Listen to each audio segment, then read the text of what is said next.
الحمدللہ رب العالمین والصلاة والسلام علی اشرف الانبیاء والمرسلین وعلی آلہ واصحابہ اجمعین۔ اللہم صلی علی محمد وعلی آل محمد کما صلیت علی ابراہیم وعلی آل ابراہیم انک حمید مجید۔ اللہم بارک علی محمد وعلی آل محمد کما بارکت علی ابراہیم وعلی آل ابراہیم انک حمید مجید۔ رب اشرح لی صدری ویسر لی امری واحلل عقدۃ من لسانی یفقہوا قولی، آمین یا رب العالمین۔ اس سے پہلے جو ہم نے لاسٹ ویک جو مطالعہ کیا تھا تو اس میں چند کچھ تاریخی باتیں حضرت ابراہیم علیہ السلام کے خاندان کے حوالے سے ہم نے رکھی تھی کہ اللہ تعالیٰ نے جو یعنی معروف بات تو یہ ہے کہ ابراہیم علیہ السلام کے دو بیٹے تھے، یعنی یہ مشہور بات یہ ہے، ایک حضرت اسماعیل علیہ السلام جو کہ حضرت ہاجرہ کے بیٹے تھے، اور دوسرے حضرت اسحاق علیہ السلام جو کہ حضرت سارہ کے بیٹے تھے۔ البتہ ایک اور بیوی کا بھی کہیں تذکرہ آتا ہے، وہ یعنی بنی کتورہ کے نام سے ایک بیوی یعنی اس خاندان سے بھی تھی، واللہ عالم۔ بہرحال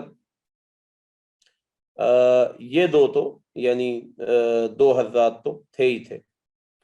اب ایک نبی کی ہم نے تاریخ دیکھی تھی، یعنی حضرت اسحاق علیہ السلام کو حضرت ابراہیم علیہ السلام نے جس جگہ پہ یعنی انہیں بٹھایا یا ان کا قیام ہوا تو وہ آج کل مشہور و معروف ہے فلسطین کے نام سے، ارض مقدس، ٹھیک ہے جی۔ البتہ جو دوسرے ان کے بھائی تھے، بڑے بھائی یعنی اسماعیل علیہ السلام، ان کی قیام گاہ مکہ، اور مکہ میں ہی وہ رہے، اور ان کا خاندان کی جو نشو نما ہوئی وہ مکہ میں ہی ہوئی۔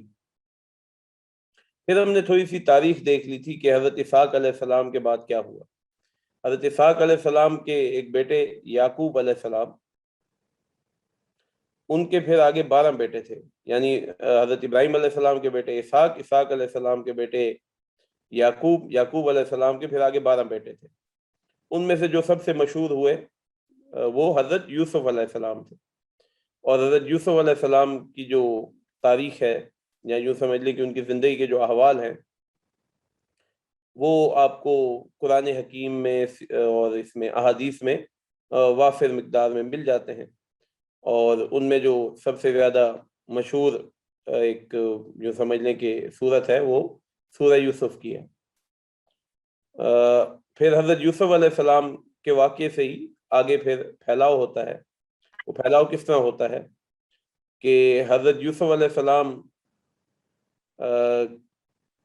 جب ایک علاقے یعنی مصر میں جاتے ہیں، ان کے بھائی انہیں کنویں میں ڈال دیتے ہیں، کنویں سے نکلتے ہیں یعنی انہیں نکالا جاتا ہے تو پھر انہیں فروخت کر دیا جاتا ہے، اور پھر آگے جا کر مصر کے بازار میں انہیں بیچ دیا جاتا ہے۔ عزیز مصر یعنی اس دور کا یوں سمجھ لیں جو کہ پرائم منسٹر تھا، اسی کے گھر میں رہتے ہیں۔ ایک ایسا واقعہ ہوتا ہے، اب ظاہر ہے اس کی ڈیٹیلز میں ابھی ہم نہیں جا سکتے کیونکہ ریویژن ہو رہی ہے، تو ایک ایسا واقعہ ہوتا ہے کہ ہی سینٹ ٹو ڈنجن، انہیں بھیجنا پڑتا ہے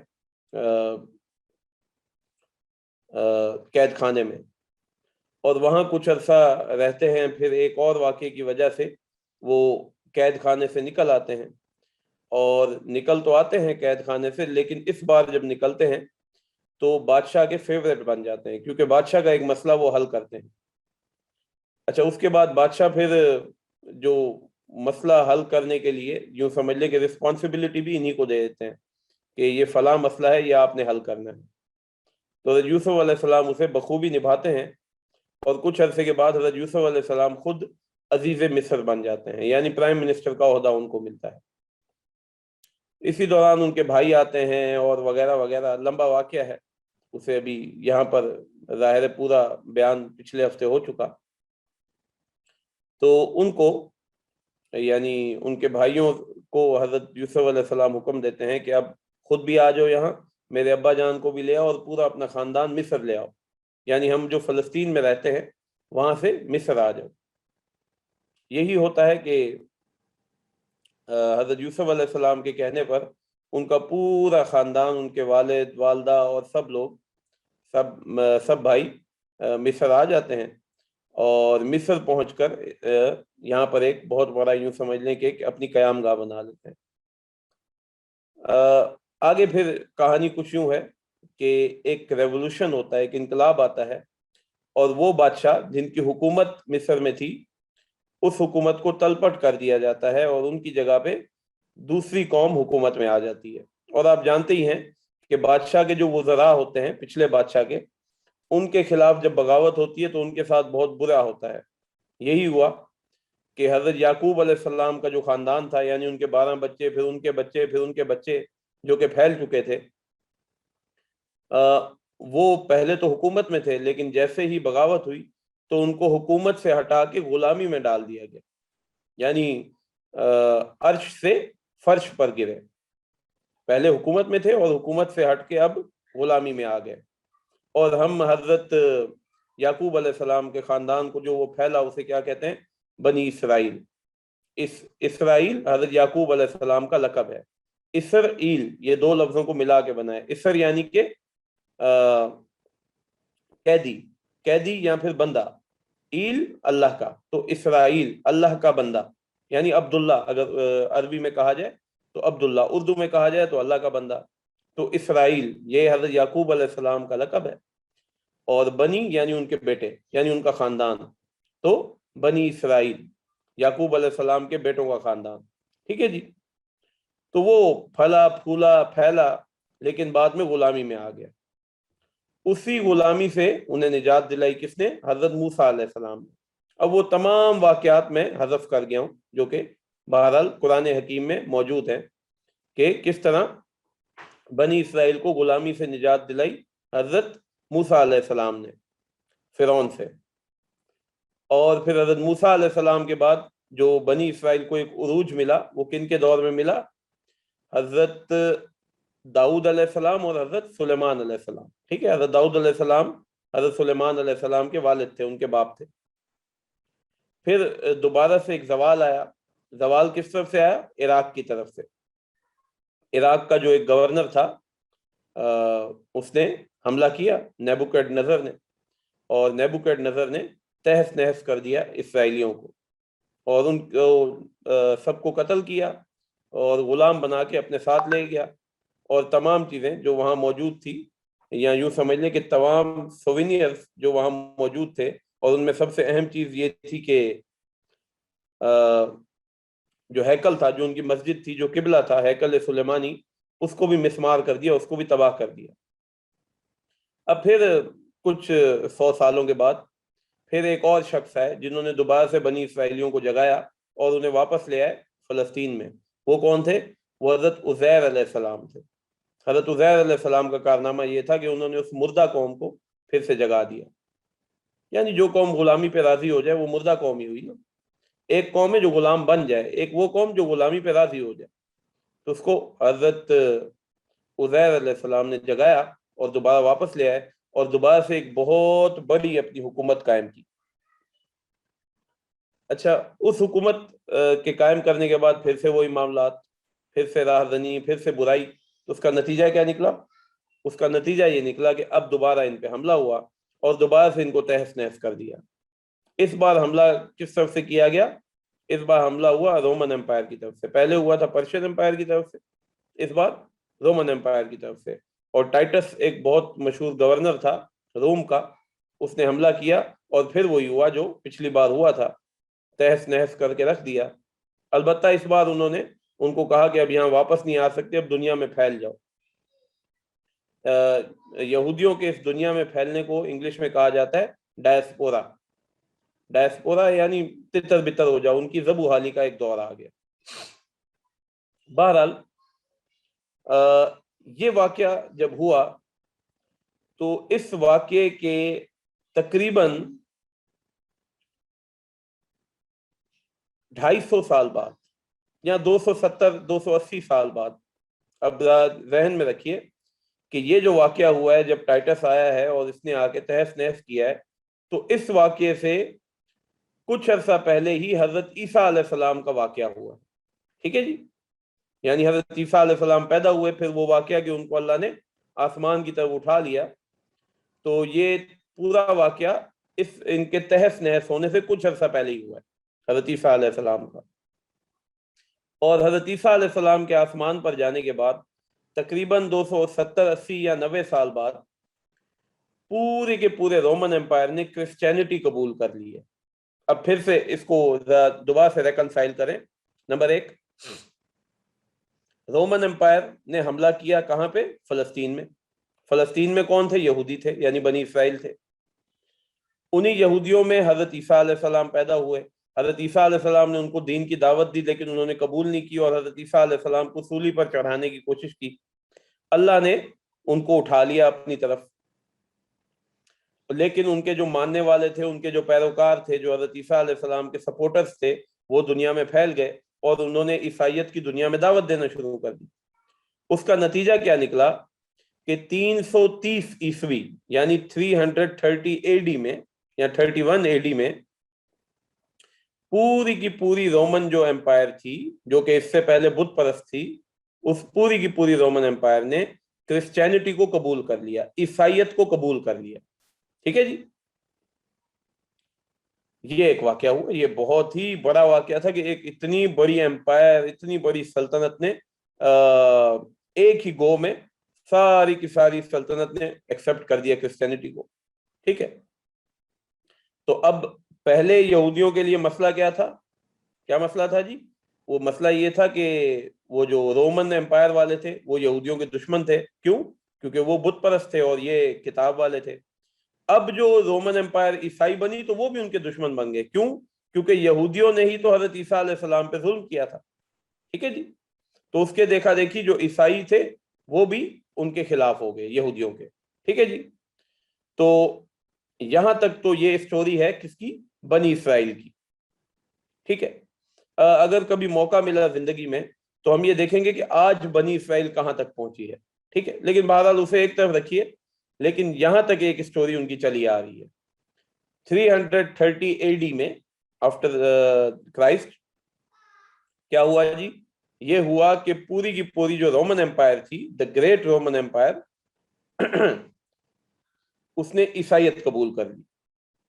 یہ تو کہانی چلی آ رہی ہے حضرت ابراہیم علیہ السلام سے لے کے حضرت عیسیٰ علیہ السلام تک۔ یہ ون سائڈ، یہ ایک طرف ہے، یعنی حضرت ابراہیم علیہ السلام کے ایک بیٹے کا تذکرہ ہوا ہے، یعنی اسحاق علیہ السلام کا۔ اب ہم چلے جاتے ہیں ابراہیم علیہ السلام کے بڑے بیٹے کی طرف۔ ٹھیک ہے، یعنی اسماعیل علیہ السلام۔ ایک ابراہیم علیہ السلام، دوسرے اسماعیل علیہ السلام۔ تو ابراہیم علیہ السلام کو اللہ نے اولاد دی، تو اس کا بھی ایک چھوٹا سا واقعہ ہے، چلیں وہ بھی سن لیں۔ کہ ابراہیم علیہ السلام کی ویسے تو ایک ہی بیوی تھی، یعنی حضرت سارہ سلام علیہا۔ تو حضرت ابراہیم علیہ السلام نے ایک سفر کیا مصر کا۔ تو جب مصر کا سفر کیا تو مصر کے بادشاہ حضرت ابراہیم علیہ السلام سے اس قدر امپریس ہوئے، اور حضرت سارہ علیہ السلام علیہا سے اس قدر امپریس ہوئے کہ انہوں نے اپنی بیٹی حضرت ابراہیم علیہ السلام کے حوالے کر دی۔ ٹھیک ہے، کیا یہ میری بیٹی ہے، آپ اس کے ساتھ نکاح کر لیں۔ تو حضرت سارہ سلام علیہا نے نکاح کروا دیا حضرت ہاجرہ کا، جو کہ مصر کے بادشاہ کی بیٹی تھی۔ کن کے ساتھ؟ حضرت ابراہیم علیہ السلام کے ساتھ۔ ٹھیک ہے جی، تو یوں ان کی 2 بیویاں ہوگی، اور اللہ تعالیٰ نے حضرت ابراہیم علیہ السلام کو اولاد دے دی، کس سے؟ حضرت ہاجرہ سے۔ حضرت ہاجرہ سلام علیہا سے حضرت ابراہیم علیہ السلام کو اللہ تعالیٰ نے اولاد عطا کی، اور وہ شیر خوار بچہ جس کا نام اسماعیل رکھا گیا علیہ السلام۔ پھر اللہ تعالیٰ نے حضرت ابراہیم علیہ السلام کو مختلف مقام پر مختلف طریقوں سے آزمایا۔ دیکھیں، ایک چیز ذہن میں رکھیں کہ جو ورلڈ ویو ہے، جو اسلام کا ورلڈ ویو ہے، جو اسلامک پرسپیکٹو ہے، وہ یہ ہے کہ کوئی بھی تکلیف یا کوئی بھی اچھائی نہیں آتی مگر اللہ کے حکم سے آتی ہے اور بطور آزمائش آتی ہے۔ ٹھیک ہے جی، ما اعوذ باللہ من الشیطان الرجیم ما اصاب من مصیبت الا باذن اللہ۔ کوئی بھی چیز جو تم پہ آنی ہو، یا کوئی بھی مصیبت جو تم پہ آنی ہو یا جو آتی ہے، وہ اللہ کی اجازت سے آتی ہے۔ ایسا نہیں ہوتا کہ الٹپ آتی ہے، اللہ کی اجازت ہوتی ہے تو تم پہ آتی ہے۔ نمبر 1۔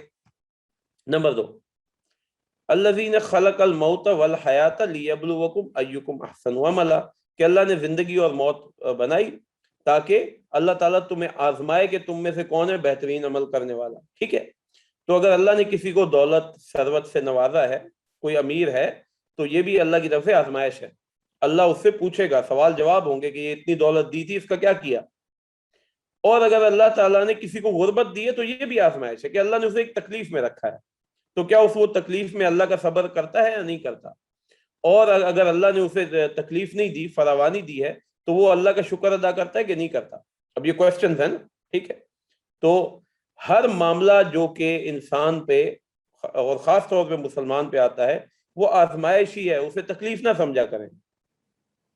فَأَمَّا الْإِنسَانُ إِذَا مَا ابْتَلَاهُ رَبُّهُ فَنَعَّمَهُ فَأَكْرَمَهُ فَيَقُولُ رَبِّي أَكْرَمَنِ وَأَمَّا إِذَا مَا ابْتَلَاهُ وَقَدَرَ عَلَيْهِ رِزْقَهُ فَيَقُولُ رَبِّي أَهَانَنِ، کہ جب ہم انسان کو آزماتے ہیں، اسے نعمتیں دیتے ہیں، اسے اکرام کرتے ہیں، تو وہ کہتا ہے کہ اللہ نے میری بڑی عزت کی.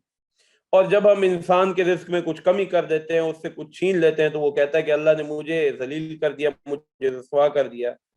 تو اللہ تعالیٰ کیا فرماتے ہیں آگے؟ کلا، ہرگز ایسا نہیں ہے. کیا ہرگز ایسا نہیں ہے؟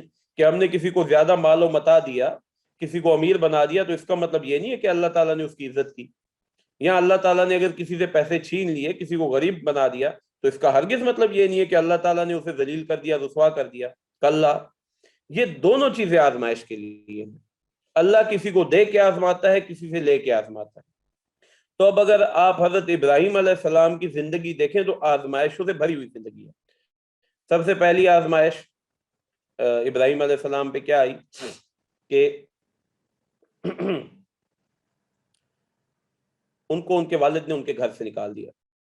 دوسری آزمائش کیا آئی کہ ان کو آگ میں ڈال دیا گیا.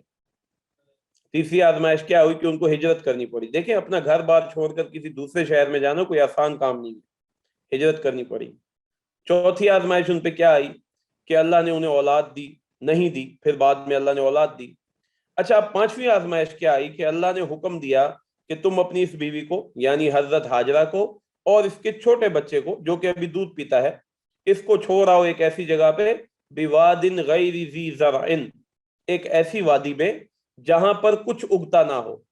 بواد غیر ذی زرع، یعنی ایسی جگہ ہو کہ وہاں پہ اگر تم کچھ اگانا چاہو، کوئی کھیتی باڑی کرنا چاہو، کسان بننے کی کوشش کرو تو نہیں کر پاؤ گے، یہ ممکن ہی نہیں ہے. تو ہوا کیا کہ حضرت اسماعیل علیہ السلام، ظاہر ہے جب انہوں نے یہ خواب دیکھا اور اللہ کا حکم آیا، تو نبی کا خواب آپ جانتے ہی ہیں کہ وہ وہی ہوتا ہے. تو ان کو لے کر کہاں پہنچ گئے؟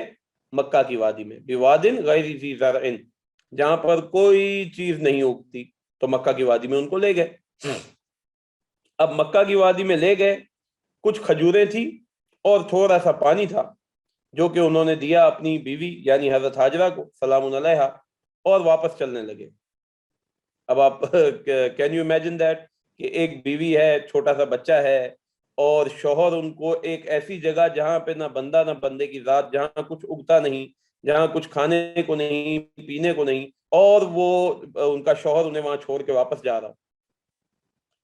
تو حضرت ہاجرہ سلام علیہا مطلب she was quite afraid، اور انہوں نے کیا کیا کہ حضرت ابراہیم علیہ السلام کو روکا. ایک بار روکا تو حضرت ابراہیم علیہ السلام نہیں رکے، دوسری بار روکا تو دوسری بار بھی نہیں رکے، تیسری بار انہوں نے روکا اور یہ جملہ کہا، اللہ امرک بہذا، اللہ امرک بہذا، کہ اے میرے شوہر، کیا اللہ نے حکم دیا ہے یہ سب کچھ کرنے کا؟ یعنی آپ مجھے ایک ایسی وادی میں چھوڑ کے جا رہے ہیں جہاں پر نہ کچھ کھانے پینے کا سامان، نہ کوئی انسان، نہ کچھ، مطلب کچھ بھی نہیں ہے، تو آپ مجھے کیسے چھوڑ کے جا رہے ہیں؟ یعنی اس بارے میں ذرا سوچیں تو صحیح، ریکنسیڈر یور تھاٹ. تو انہوں نے پھر ایک سوال کیا جو کہ بڑا ہی پرٹیننٹ سوال ہے، اللہ امرک بہذا، کیا اللہ نے تمہیں حکم دیا تھا یہ سب کچھ کرنے کا؟ تو حضرت ابراہیم علیہ السلام نے فرمایا، نعم، ایسا ہی ہے، ایسا ہی ہے، اللہ نے مجھے حکم دیا تھا یہ سب کچھ کرنے کا. تو جواب میں حضرت ہاجرہ نے کیا کہا؟ سلام علیہا، پھر تو اللہ تعالیٰ ہمیں تنہا نہیں چھوڑے گا. ٹھیک ہے، پھر تو اللہ تعالیٰ ہمیں تنہا نہیں چھوڑے گا. یہاں پر تھوڑا سا ایک ڈسکلیمر جس کو ذہن میں رکھیں